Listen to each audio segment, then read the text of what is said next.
couple of weeks ago, on March 25th, a researcher from the University of Massachusetts conducted an interesting survey. He reached out to 20 eminent epidemiologists and public health experts, and he asked a simple question. He asked, how many Americans will die from this outbreak of the coronavirus? The average estimate he got back was 245,000 people. As it happens, that number matched almost exactly the projection from the Institute for Health Metrics and Evaluation at the University of Washington, the group that has created the most influential model of the pandemic. As recently as yesterday, you heard some authorities cite those numbers effectively in public. Hundreds of thousands will die. Well, that estimate has changed dramatically. This morning, the IHME issued brand new numbers.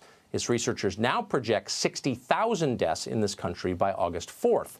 That's 1/4 of the original projection. Numbers for individual states have changed as well. In Virginia, for example, which is currently suffering under a lockdown until June, the model now predicts a total of 891 deaths statewide. Just a week ago, the IHME projected 3,073 deaths in Virginia. That's more than 3 times what they're now saying. At this point, we should not be surprised that the model got it wrong. The IHME's prediction of how many hospital beds we'd need turned out to be completely disconnected from reality. And that matters quite a bit, it turns out, because those numbers were the main justification for this lockdown. Remember our efforts to flatten the curve? They weren't crazy. There was a good reason for doing that. We didn't want our healthcare system to collapse under a flood of new coronavirus patients. And so far, it has not collapsed, but not because we prepared effectively. We didn't really. There were just far fewer people who needed inpatient medical treatment than we thought there would be. For example, the model predicted that on April 4th, New York would need 65,000 hospital beds. The actual number was 16,000. Now, you're hearing people now say that the spread between the prediction and the reality must be due to social distancing. But that is not true. Social distancing measures were factored into the model from the beginning. The prediction turned out to be 4 times larger than what actually happened. Social distancing didn't do that. Something else skewed the numbers. We don't know what it is. We should find out. At the same time, though, the IHME has been far more accurate on death totals. In some cases, they've been significantly overstated, but not by 400%. Pretty close in a lot of cases. Today, as we've told you, the IHME announced that about 60,000 Americans will die by the time the virus presumably recedes in the summer heat. That's an awful lot of people. But it's far from the largest death toll we will see this year. For perspective, we're going to read you now a series of numbers. Now, some people may be offended to hear this, but there's no reason to be. Accurate statistics are not offensive. They reflect reality, and reality should always be the baseline from which we make important decisions, even if we ourselves have made other predictions in the past, even if we're embarrassed to admit what we now know. We should do it anyway, because ego doesn't matter at a time like this. The truth matters. So here are a few numbers. As we said, an estimated 60,000 Americans will die from the coronavirus. According to the CDC, in 2018, 61,000 Americans died of the annual flu. That same year, more than 67,000 died from drug overdoses. Nearly 50,000 died from suicide. About 88,000 Americans died from alcohol abuse. 83,000 died from diabetes. More than 606,000 died from cancer. It could go on. But for now, let's look at 2 of those numbers, overdoses and suicides. Both, by the way, disproportionately kill young people. Let's say the IHME death projections are too low for the sake of argument, and this would be the first time that's happened. But again, just for the sake of this exercise, let's assume the real number is twice as big. It's 120,000. That's how many Americans will die in this outbreak. If that's true, that would still be around as many people as die from overdoses and suicides, both of which our leaders essentially ignore. Deaths like those are not considered a government problem. Yet in the last several weeks, in order to protect ourselves from the Wuhan coronavirus, which is dangerous and scary, we have thrown an estimated 17 million people out of work. We've spent more than $2 trillion in borrowed money, and that's just the response so far.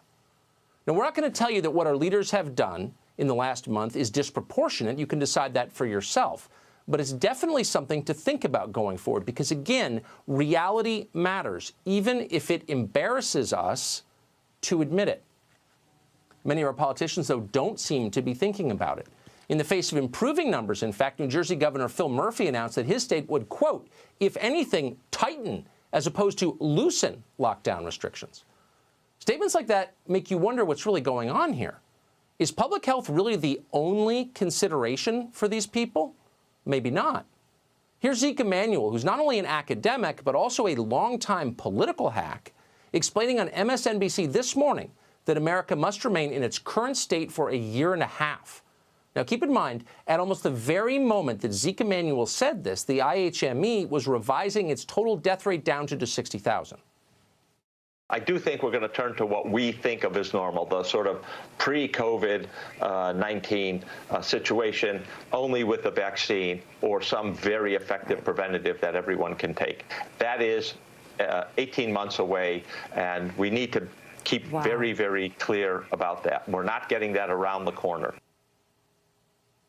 You want to give everyone in this country the benefit of the doubt in the middle of a crisis. But honestly, you have to wonder what motivates people to say things like what you just heard. If you were sincerely trying to help the country, you would be focused on effective medical treatments for this disease. A drug that saved even half of patients heading toward death would change the landscape immediately and forever. In a situation like this, science is our hope. So you'd think our media would be following every medical advance at least as closely as we follow the Final Four. But no, they're doing just the opposite. They're ignoring promising treatments in favor of promoting ever more oppressive social controls. Why are they doing that? In the case of the drug hydroxychloroquine, which doctors are giving right now to thousands of coronavirus patients, reporters who have no grounding in science are telling us that it's unproven and risky, apparently in contrast to everything else we're doing. Fauci's saying those studies are not scientific, and chloroquine, a drug used to treat malaria and lupus, also carries cardiovascular risks. But the president continues to endorse the drug. President Trump is asked, what do you have to lose? Medical experts say, your life. What do you have to lose?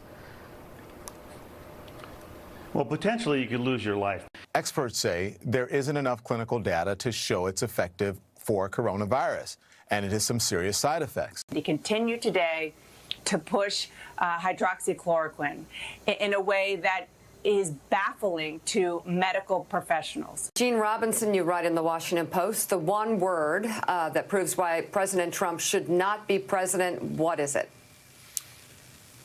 Hydroxychloroquine.